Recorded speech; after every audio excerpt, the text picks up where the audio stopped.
मुख्यमंत्री भजनलाल शर्मा का दिल्ली दौरा है। दिल्ली में प्रधानमंत्री नरेंद्र मोदी से उन्होंने मुलाकात की है। प्रधानमंत्री नरेंद्र मोदी से ये उनकी शिष्टाचार भेंट की तस्वीरें आप देख लीजिए। श्रीनाथ जी की तस्वीर भेंट की है। शिष्टाचार भेंट के तौर पर इस मुलाकात को देखा जा रहा है।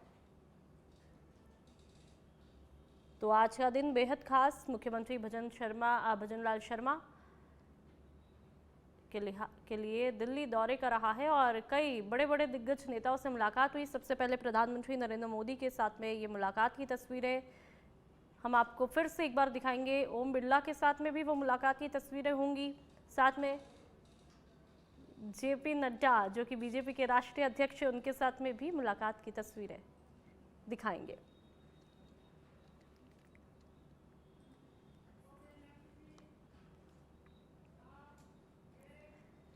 एक बार फिर से आपको दिखाते हैं मुख्यमंत्री भजनलाल शर्मा का दिल्ली दौरा है। लगातार आपको बता रहे हैं सीएम भजनलाल शर्मा ने राष्ट्रीय अध्यक्ष जेपी नड्डा से मुलाकात की। मुलाकात की तस्वीरें आप देख लीजिए। तो एक के बाद एक ये तस्वीरें, पहले प्रधानमंत्री नरेंद्र मोदी से मुलाकात की तस्वीरें आप तक पहुंचाई और अब बीजेपी के राष्ट्रीय अध्यक्ष जेपी नड्डा के साथ में ये मुलाकात की तस्वीरें। मुख्यमंत्री भजनलाल शर्मा दिल्ली दौरे पर हैं। मुख्यमंत्री भजनलाल शर्मा ने लोकसभा अध्यक्ष ओम बिरला से भी मुलाकात की। प्रदेश अध्यक्ष मदन राठौड़ उनके साथ में मौजूद रहे। तस्वीरें आप देख लीजिए। बीच में मुख्यमंत्री भजनलाल शर्मा और एक तरफ उनके राठौड़ साहब, दूसरी तरफ ओम बिरला जी। ये तस्वीरें एक के बाद एक दिल्ली दौरे की ये बेहद महत्वपूर्ण तस्वीरें। बड़े बड़े दिग्गज नेताओं के साथ में मुलाकात और इन मुलाकातों की सियासी हलकों में काफी चर्चाएं हो रही है।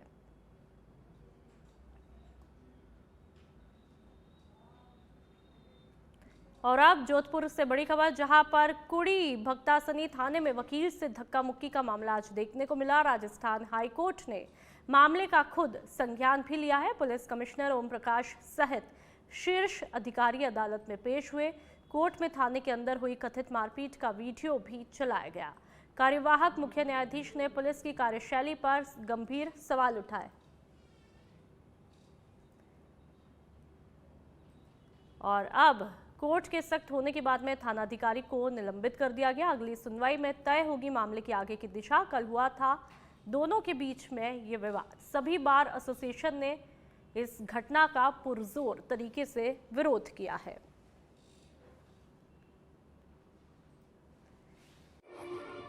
अंदर आ जाओ, धमकी दे रहे हैं मेरे को। ठोका कितना करनी चाहते तुमने?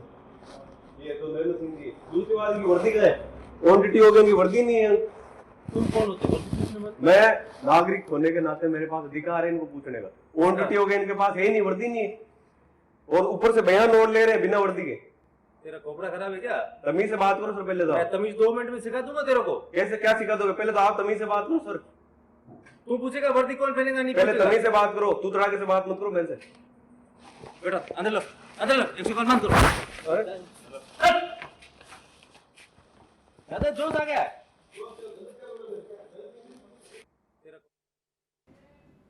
राजस्थान कर्मचारी चयन बोर्ड में आज एक बड़ी मीटिंग का आयोजन किया गया, जिसमें बोर्ड के द्वारा आयोजित करवाई गई विभिन्न परीक्षा परिणाम का अनुमोदन किया गया। चौथी क्लास भर्ती में आगामी समय की प्रक्रिया को लेकर के भी बोर्ड अध्यक्ष मेजर जनरल आलोक राज से सच बेधड़क के संवाददाता कुणाल भटनागर ने बातचीत की है।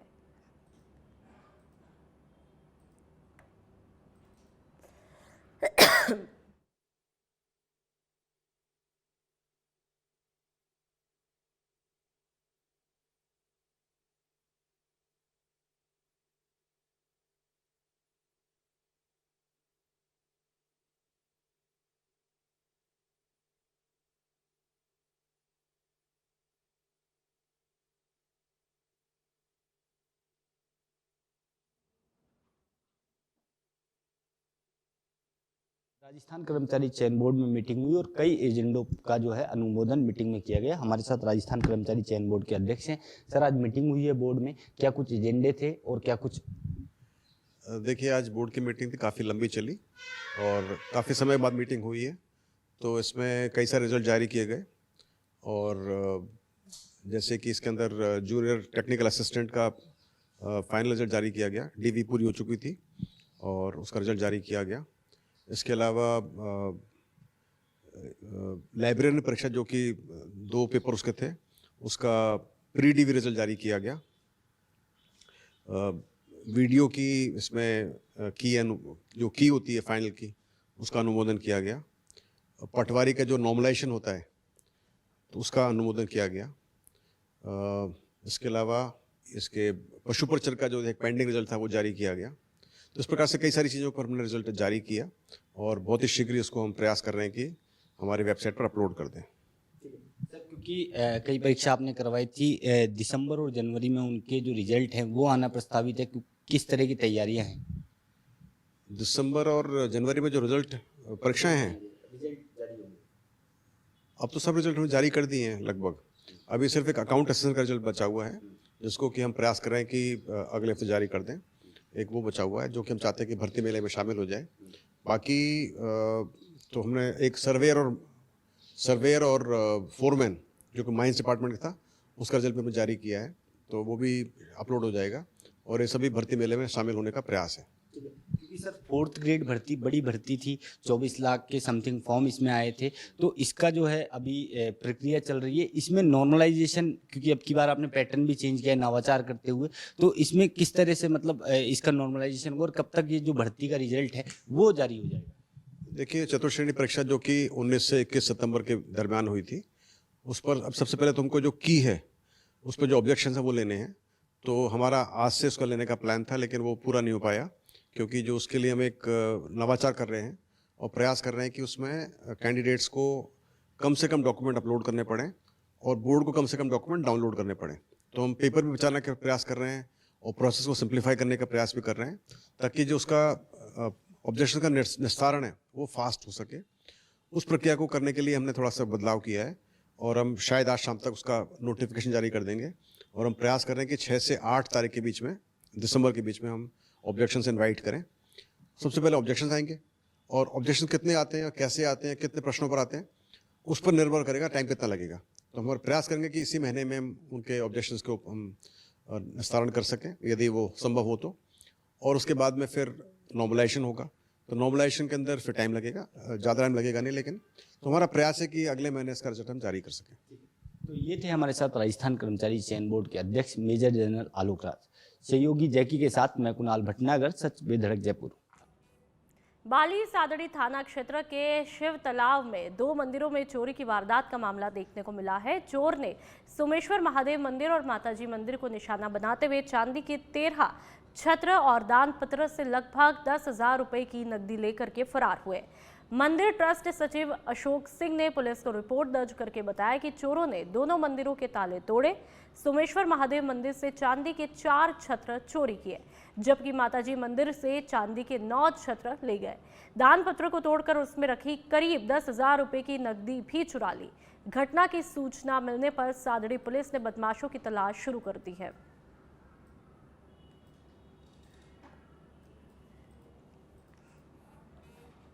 गंगापुर सिटी में सब्जी मंडी इलाके में हुई फायरिंग की घटना ने पूरे शहर में दहशत का माहौल बना दिया है। जानकारी के मुताबिक 2 से 4 अज्ञात बाइक सवार बदमाशों ने एकाएक गोलीबारी शुरू कर दी। इस फायरिंग में 2 युवक घायल हुए, जिन्हें तुरंत जिला अस्पताल पहुंचाया गया। घायलों की पहचान जितेश शर्मा और कालू गुर्जर के रूप में हुई है। दोनों घायलों को प्राथमिक उपचार किया गया, लेकिन गंभीर हालत को देखते हुए कालू गुर्जर को जयपुर रेफर किया गया। घटना की सूचना मिलते ही सदर थाना पुलिस ने घायलों से जानकारी ली और पुरानी सब्जी मंडी क्षेत्र का निरीक्षण भी किया। पुलिस ने हमलावरों की तलाश के लिए इलाके के सीसीटीवी फुटेज खंगाले जा रहे हैं।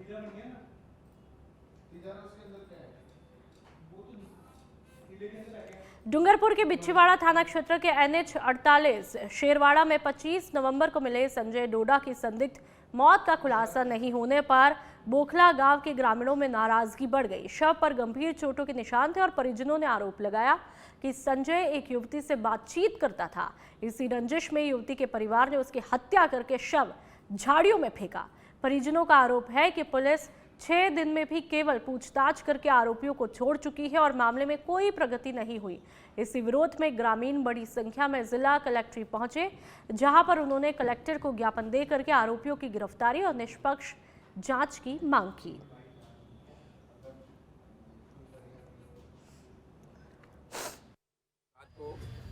अपने आमदेरा गया था, तो वहाँ पेट्रोल पंप बाइक खड़ी करके इसके वहाँ कोई मिलने वाला था, वहाँ गया था।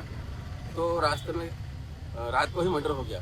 मर्डर में अभी तक कोई खुलासा नहीं कर पा रहे हैं। पुलिस प्रशासन आसपास के लोगों को पूछ रही है और हमको संतुष्ट जवाब नहीं दे रही है। तो हमने गाँव पूरे पाल इकट्ठी हुई, ढोल बजा के इकट्ठा हुआ और हमारे पाल ने ये फैसला किया कि अब 6 दिन हो गए, इस पर खुलासा नहीं हुआ है, तो हम कलेक्टर साहब को एक बार रिपोर्ट देते हैं और एसपी साहब को रिपोर्ट देते हैं ताकि हमें न्याय मिले। डूंगरपुर के दोवड़ा थाना क्षेत्र में पातली गांव में दर्दनाक हादसा हुआ है, जहां पर खेतों में काम कर घर लौट रहा किसान को तेज रफ्तार बाइक ने जोरदार टक्कर मारी। टक्कर इतनी भयावह थी कि किसान गंभीर रूप से घायल हुआ। हादसे के बाद में बाइक चालक मौके पर फरार हुआ। घायल किसान को गंभीर अवस्था में जिला अस्पताल लेकर के जाया गया, जहां पर इलाज के दौरान उसकी मौत हुई। पुलिस आसपास लगे सीसीटीवी कैमरों और अन्य सुरागों के आधार पर चालक की पहचान जुटाने में लगी हुई है।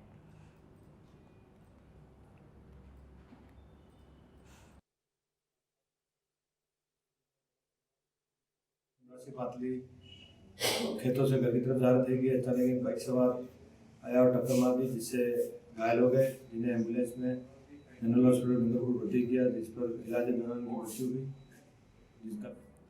डूंगरपुर में जिला कांग्रेस कमेटी की 3 मांगे: मनरेगा कार्य स्वीकृतियों की बहाली, श्रमिकों को रोजगार उपलब्ध कराने और किसानों को फसल मुआवजा दिलाने को लेकर के चल रहा अनिश्चितकालीन धरना मंगलवार को 9वें दिन महिला कांग्रेस के नेतृत्व में उग्र हुआ, जहां पर कलेक्ट्रेट पर जोरदार प्रदर्शन के दौरान महिलाएं बैरिकेड तोड़ करके अंदर घुसने का प्रयास करने लगी, जिससे उनके पुलिस से धक्का मुक्की हुई। कांग्रेस ने आरोप लगाया कि सरकार की तरफ से मनरेगा स्वीकृतियां रोकने से ग्रामीण परिवार आजीविका संकट में है, जबकि बढ़ते तनाव को देखते हुए पुलिस ने कलेक्ट्रेट परिसर में सुरक्षा बढ़ा दी है।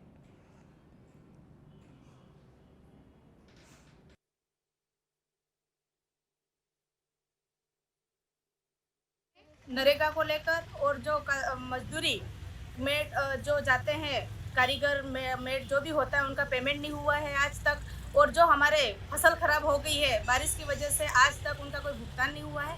इसलिए काश्तकार बहुत परेशान होकर यहाँ बीजेपी की सरकार, जो 25 सरकार 2 साल से सत्ता में बैठी है, आज तक गरीबों की तरफ हमारे देखा नहीं है। इसलिए हम सब चाहते हैं कि जब तक ये सरकार नहीं मानती है, हमारी ये 3 मांगे पूरी नहीं होती है, तब तक। जिला मुख्यालय पर चूना फाटक के स्थान पर प्रस्तावित आरयूबी निर्माण को लेकर के तहसीलदार, पीडब्ल्यूडी और नगर परिषद राजस्व विभाग की संयुक्त टीम ने मंगलवार को मौके का निरीक्षण करके भूमि की पैमाइश और अतिक्रमण चिन्हांकन किया। सर्वे के बीच में स्थानीय नागरिकों ने एच शेप से यू शेप में बदले प्रस्ताव पर नाराजगी भी जताई। कांग्रेस नेता अश्विनी पारिक ने आरोप लगाया कि यू शेप डिजाइन से कमजोर वर्ग के परिवार और अबोहर रोड से आने जाने वाले वाहन चालकों को नुकसान होगा और अधिकारियों पर दबाव में काम करने का आरोप लगाया। दूसरी तरफ सामाजिक कार्यकर्ता सुशील बहल का कहना है कि करोड़ों रुपए की सरकारी जमीन पर हुए अवैध कब्जों के कारण सर्वे जरूरी है और अतिक्रमणकारी ही इसका विरोध कर रहे हैं।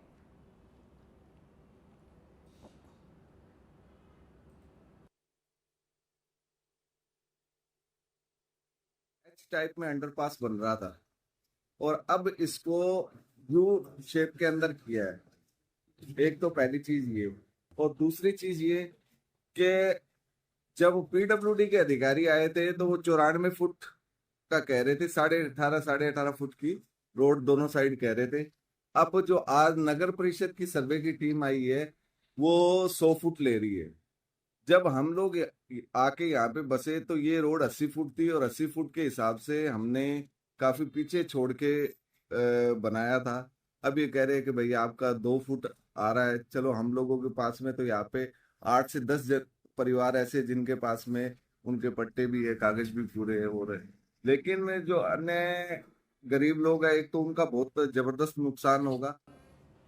और अब जैसलमेर से बड़ी खबर, जहां पर स्पा सेंटर में पुलिस की कार्रवाई देखने को मिली। गीता आश्रम चौराहा के पास में स्थित स्पा सेंटर में कार्रवाई हुई है। पर्यटन नगरी में चल रहे अवैध देह व्यापार की सूचना पर कोतवाली पुलिस ने स्पा सेंटर पर दबिश दी है। पिछले 4 घंटों से पुलिस की कार्रवाई यहां पर जारी है। जैसलमेर में इन दिनों धड़ल्ले से संचालित हो रहे अवैध स्पा सेंटर और यहां पर पुलिस ने अब कार्रवाई करते हुए दबिश दे दी है। लेकिन हैरानी की बात यह है कि धड़ल्ले से लगातार स्पा सेंटर यहां पर चलते हुए दिखाई दे रहे हैं और ऐसे में अब पुलिस जागी है और कार्रवाई कर रही है।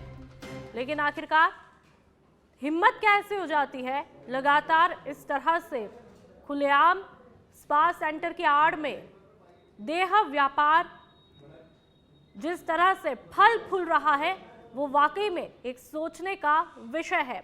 जो पर्यटन नगरी जिसे गोल्डन सिटी के नाम से हम जानते हैं और गोल्डन सिटी का लुत्फ उठाने के लिए देश से ही नहीं विदेश से भी पर्यटक सैलानी यहाँ पर इसकी खूबसूरती को निखारने आते हैं।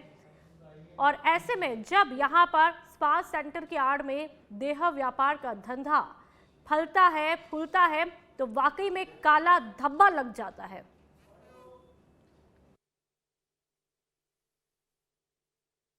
ये मुखबिर सूचना मिली थी कि गोल्डन स्पा पे जो है वो स्पा की आड़ में वैश्यवृत्ति का काम होता है। सूचना को वेरीफाई करते हुए तुरंत जो है डेकोग्राफ भेजकर इस चीज़ को वेरीफाई किया गया। उससे सिग्नल मिलते ही आकर कार्रवाई की गई, जिसमें एक लड़की जो है वो इस कार्रवाई में संलिप्त पाई गई, जिसको दस्तयाब किया गया। काउंटर पर बैठने वाले मैनेजर को भी दस्तयाब किया गया, संचालक को नामजद किया गया है। अग्रिम कार्रवाई जारी है। क्या नाम है सर, कुछ पता चला इसका? संचालक गोल्डन स्पा का कोई प्रमोद करके है, उसके नाम से ये है। और मैनेजर राजेश सैनी है।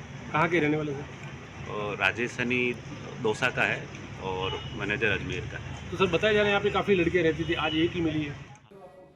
प्रस्तावित भारतमाला एक्सप्रेसवे के विरोध में क्षेत्र के भोगादीत और गोगुंदा गोली आदि गांव के किसानों ने उपखंड अधिकारी को ज्ञापन सौंपा और भारतमाला एक्सप्रेस का विरोध जताया। क्रय विक्रय सहकारी समिति अध्यक्ष सुमेर चौधरी गोगुंदा ने बताया कि प्रस्तावित भारतमाला एक्सप्रेसवे को लेकर के किसानों में गुस्सा है। इस एक्सप्रेसवे के तहत क्षेत्र के किसानों की लगभग 208 हेक्टेयर कृषि भूमि अधिग्रहित की जाएगी, जिससे काफी किसान भूमिहीन होंगे और उनके सामने रोजी रोटी का संकट भी खड़ा हो सकता है। क्षेत्र के किसानों ने एक्सप्रेसवे का विरोध करते हुए उपखंड कार्यालय के सामने धरना प्रदर्शन किया और उपखंड अधिकारी को ज्ञापन सौंपकर बताया कि यदि किसानों की भूमि अधिग्रहित की जाती है तो उसके बदले में किसानों को या तो जमीन दे दी जाए या फिर बाजार दर से 10 गुना ज्यादा मुआवजा दिया जाए।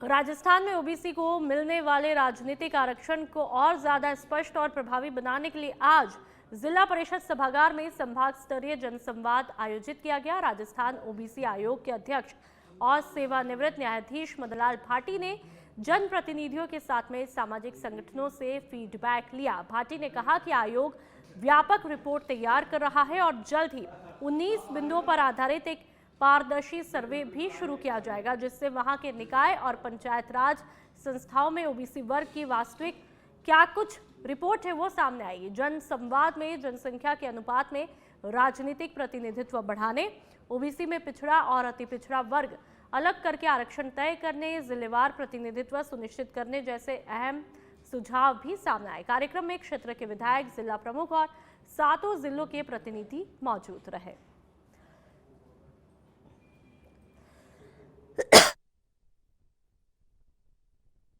पश्चिमी राजस्थान की रेतीली धरती अब देश की तकनीकी ताकत बढ़ाने का बड़ा आधार बन सकती है। बालोतरा जिले के सिवाना क्षेत्र में मौजूद प्राचीन ज्वालामुखी चट्टानों में नियोबियम और अन्य रेयर अर्थ तत्वों की हैरान करने वाली मात्रा मिली है, जो कि इलेक्ट्रिक वाहनों, मोबाइल फोन, रॉकेट इंजन और न्यूक्लियर रिएक्टर तक के लिए बेहद जरूरी माने जाते हैं। भारतीय भू वैज्ञानिक सर्वेक्षण और एटॉमिक मिनरल डायरेक्टरेट की संयुक्त रिपोर्ट के मुताबिक सिवाना रिंग कॉम्प्लेक्स में रेयर अर्थ की सांद्रता सामान्य औसत 100 से 200 ppm से लगभग 100 गुना ज्यादा पाई गई है। इसे देश का सबसे समृद्ध रेयर अर्थ डिपॉजिट जोन बताया गया, जहां पर सरकार ने भाटी खेड़ा क्षेत्र के एक ब्लॉक की नीलामी प्रक्रिया भी शुरू की है। विशेषज्ञों का दावा है कि यदि कार्य सुचारू रहा तो भारत अगले 8 सालों में इन तत्वों में आत्मनिर्भर हो सकता है।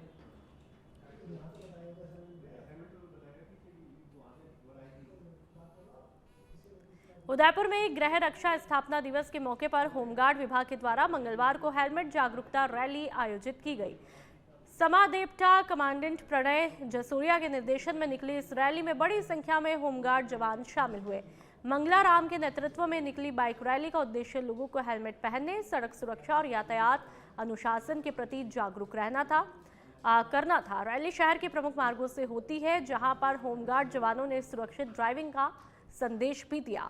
इस दौरान अधिकारियों ने कहा कि होमगार्ड पुलिस प्रशासन, आपदा प्रबंधन, चुनाव ड्यूटी और संकट की घड़ी में हमेशा अग्रिम मोर्चे पर रहते हैं। कमांडेंट प्रणय जसोरिया ने कहा कि होमगार्ड वर्दी नहीं बल्कि सेवा और अनुशासन की पहचान है, जिसका मकसद समाज में सुरक्षा जागरूकता का प्रसार करना है।